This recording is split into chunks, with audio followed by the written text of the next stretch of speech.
Hey y'all, welcome back. My name is Paige Hulse and I'm an attorney for creative entrepreneurs. And today I want to talk to you about something that I'm encouraging all of my clients to do this quarter, and that is to perform a legal audit of your website. And this is something that you can do on your own, or you can use the help of an attorney to do so. But I want you to go through your website with a fine-tooth comb and make sure that everything on your website is above the law and you have no low-hanging fruit in terms of liability on your site. So before we get started, I want to just give my standard boring disclaimer that I have to give before I provide any information, and that is that while I'm an attorney, I am not your attorney until we sign a client agreement. The information that I'm providing today is not for one particular person. This is just general information that I hope is educational to you. And while I hope it's educational to you, I do not want you to think that this is individualized for you. If you have any questions about anything I'm talking about here today, then I want you to find an attorney in your state that can help you with those state-specific questions. If you don't know of any attorneys in your state, then I have built up a pretty good database of attorneys around the country that I would be happy to refer you out to. So now that that's out of the way, let's go ahead and get started. So anytime that I am performing, or anytime that I am speaking with a client or a potential new client, the first thing that I'm going to do is go to their website and perform a very, cursory kind of generalized website audit for them. The first things that I am looking for are always contained in the footer of your website. Number one, I am looking for a link that says something like legal terms, privacy policy, or terms and conditions. At that link, I hope to find a sufficient and wholly protective terms and conditions for your website, as well as a privacy policy. Now, I have already produced a separate video going into greater detail about what you need in a terms and conditions, why you need it, and the same for a privacy policy. So if you have questions about those and what they are, I want you to go find that video. And I also have that information available on my website. But just a quick overview of what those are and why you need them. Terms and conditions are the contract that will govern the use of your website between you and the user of your website. Now, this is a document that technically it's not a law that you need one, but I have yet to see any cases really where somebody does not need one. If you are providing any sort of useful information on your website or selling anything on your website, this is a no-brainer. It's best business practices that you should have a terms and conditions on your site. This is something that needs to be tailored to your own website. I want to be very clear, this is something I see a lot. If you are taking a terms and conditions from somebody else's website, not only are you probably breaking the terms and conditions of their own site, you're committing copyright violation, and you are using a document that you have no idea if it actually even protects your website. So it's important that you start out with something that protects your own site, your own information, and what you're providing on your website. Now, privacy policy is actually a federal law. You must have a privacy policy if you're collecting any sort of information about users on your site. So if you are collecting, if you have any sort of email opt-in, you automatically need a privacy policy. If you're selling anything and collecting any sort of credit card information or PayPal or anything like that, you need a privacy policy. If you are just using Google Analytics and tracking the usage of your site, or collecting like cookies on your site or anything like that, you must have a privacy policy. And I say must very specifically because that's a federal law. The FTC and Congress are very, very, very clear that in this age of growing online businesses, privacy interests remain paramount. And they have been very clear that you must have a privacy policy on your website, explaining to the user of your site what information you're collecting and how you're collecting it. So the other things that I will look for in the footer of your website are, the next one is very, very simple, but it's something that you should have, and that is a copyright designation on your site. So with that, I want you to just have that little copyright symbol, little C at the circle, with the year and the name of your company. So for example, it would be copyright 2018 Page Holst Law, something like that. Very, very simple.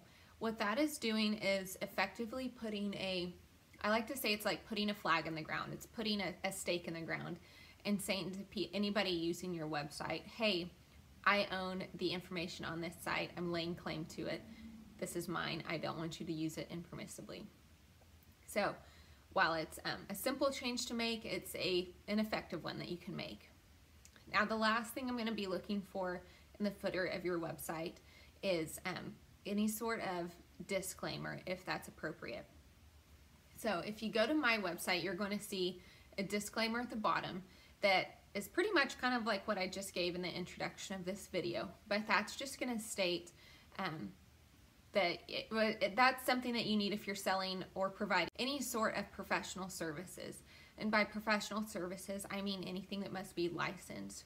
So any sort of financial or tax or medicine, psychiatry, any sort of services like that on your site, you should have a disclaimer at the bottom of your site. Unfortunately, there are quite a few cases out there where bloggers, or particularly bloggers, have actually been sued and lost those cases in court where they have provided some sort of advice like that on their website or on their blog, and somebody has taken that information and misused it or misapplied it to their own business, and something went wrong and ended up suing the blogger, and the blogger lost because they didn't have the appropriate disclaimer. So I want you to make sure of your link to your terms and conditions and your privacy policy. Make sure that's something that's available anywhere that the user is on your website. They should be able to find that information. 2, I want you to have your copyright designation. 3, I want you to have any sort of disclaimer that might be appropriate for any professional services that you're providing on your site, or professional licensed information that you're providing on your site. Okay, so those are the simple things that you can look for that'll take you 5 minutes to make sure that you have those exactly where you need them. If I'm performing a full legal audit of somebody's website, the next thing that I'm going to look for are any intellectual property infringements on the site. This is where things get quite a bit more in depth, and I'll try to break it down as succinctly as I possibly can. The first thing I'm going to look for, it sounds silly, but I'm going to look for your design contract. I want to make sure you own the copyright or own the design of your website. Many of us purchase templates for our website design. Copyright is an artistic expression that is automatically created, common law copyright, that is automatically created when the artist creates that work. So with that in mind, knowing that definition, you look at what a website template design is, and that's an artistic expression. That is an original piece of work. So the designer of your website template owns the copyrights to the design. So while it sounds silly that you might not actually own the design to your website, I will actually look for the terms of the sale of your website template and make sure that there's some sort of express language in there conveying the license to use that design from the designer to yourself. Again, this is something that seems like it might be kind of overkill, but this is low-hanging fruit. This is a liability that we can get cleaned up right away for your website. The second thing I'm going to be looking at, now that we're on the topic of copyrights, are any imagery that you're using on your website. So I'm going to go through with a fine-tooth comb, and I'm going to make sure that all of the photos, stock photography, video, anything that is any imagery, again, on your website, I'm going to make sure that you own the copyrights, or that you have something in writing conveying the license to use that data, that imagery on your site. So for example, if you go to my website, I have video, and I think if not all of the imagery on my site is from my dear friend Molly Thrasher, who's a very talented photographer here in Tulsa with me. I have a contract with Molly where the imagery that she has created for me, the photos that she takes for me, she grants me a license to use them on my website. So I know I'm in the clear and I'm safe using those images on my site.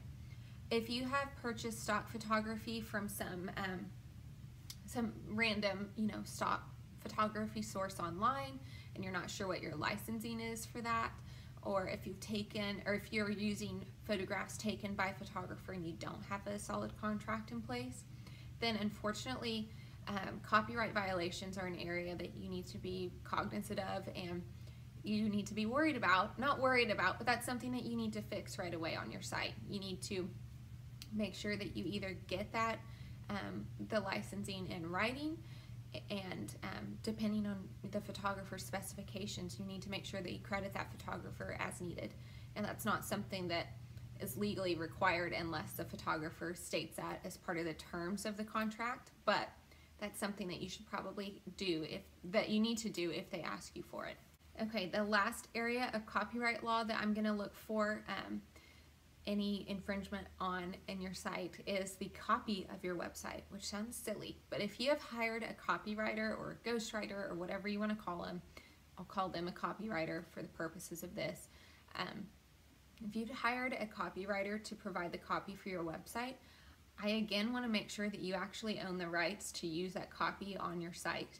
Again, this gets into the murky areas of copyright law, and if you don't have that proper licensing to use the copyright work, again, it's confusing. If you don't have the legal rights to use the copyright writing on your website, then unfortunately that's liability that we need to get cleaned up right away. More in depth from that, while we're on the topic of copy, I'm going to look through and make sure that one, they have not, and I hate to say plagiarized or stolen, but I'm going to look and make sure that they have not stolen any of the copy they've provided for you from somebody else's site. Unfortunately, that happens, and that just opens the gap of liability for both you and the copywriter. The second thing I'm going to look for is make sure that they have not infringed upon any trademark rights by using any trademark slogans or anything like that from another company on your site. The last thing that I'm going to do when I'm looking through the copy on your website is, unfortunately, this is something that's becoming more and more prevalent that I come across. I'm going to look and make sure that there is nothing that falls under the realm of defamation on your website. If you have produced, or if your copywriter has produced any sort of content, written content on your website and or your blog that defames another person under the American defamation laws, then I will flag that as something that can cause potential liability. Now, defamation, unfortunately, is an area that is becoming more and more prevalent in the world of online business owners, particularly creative online business owners, for a lot of reasons. So I won't get too much into the waters of defamation right now, but I want to be as explicitly clear as possible. If you have written any sort of content that defames another person, that is identifiable to that other person, then you have opened yourself up, you have exposed your business to liability for defamation claims.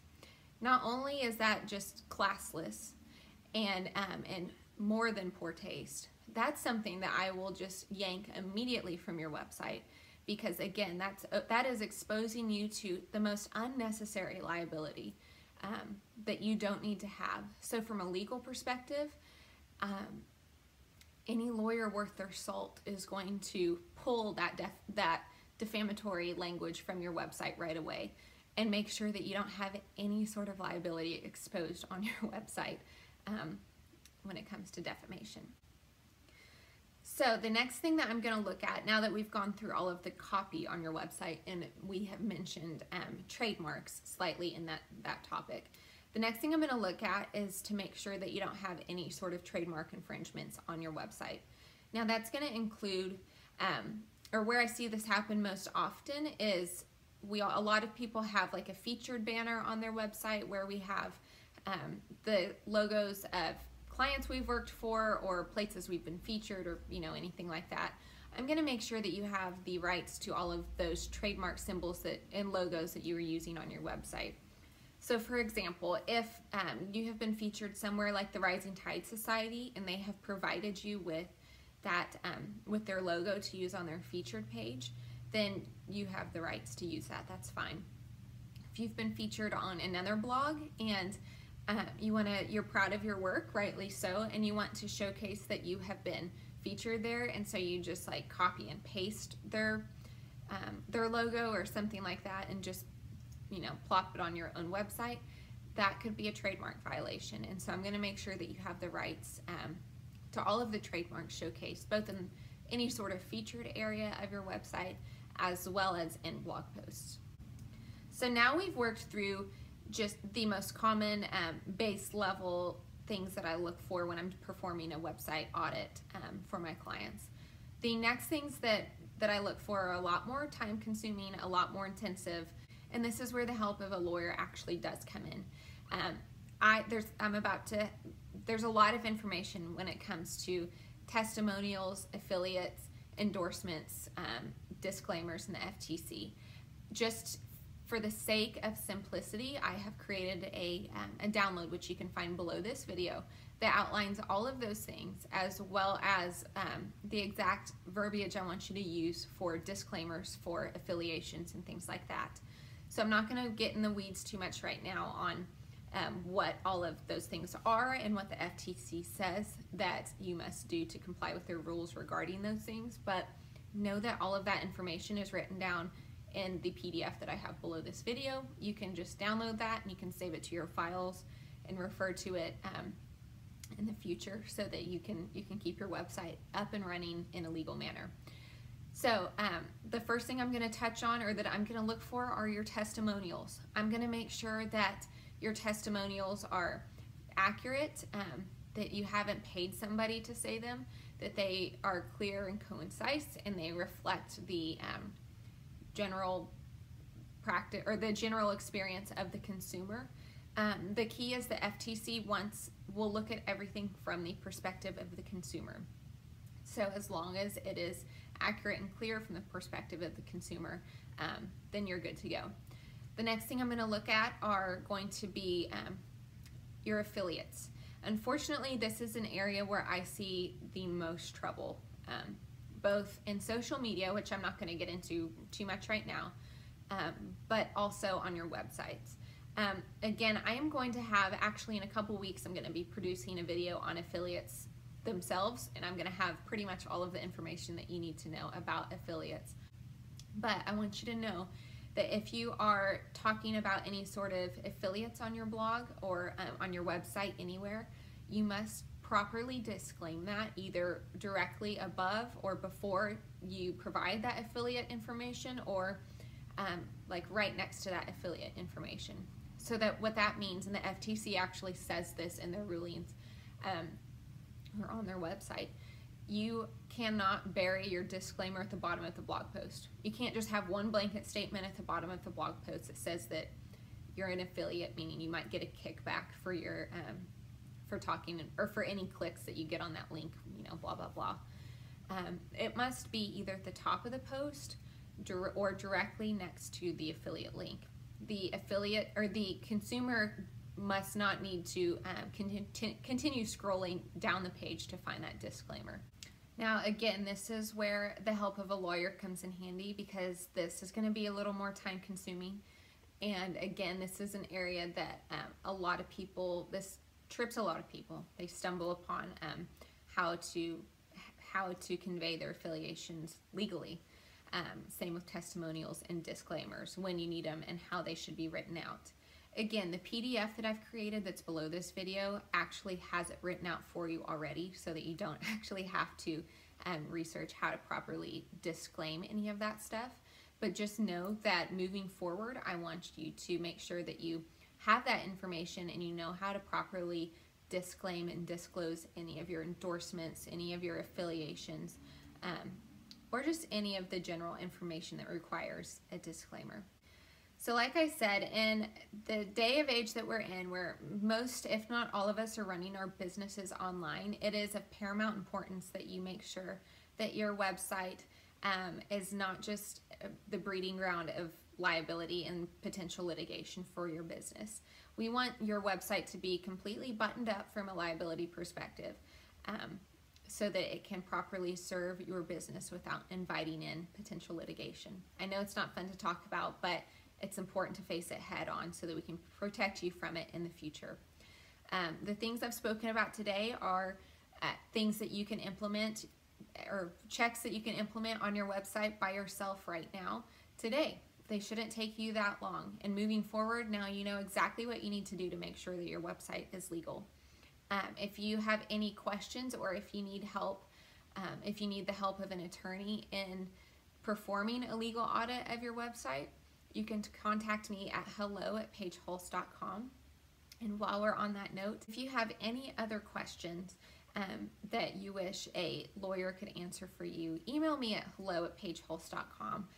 While I can't respond to all of the emails that I get with legal questions, that helps me shape the content that I produce. So a lot of the questions I get will become videos like these, or they will become blog posts or some other form of content on my website, so that you have them in a readily available, easy to access space online, so you can find it in the future. So, like I said, if you have any questions, shoot me an email.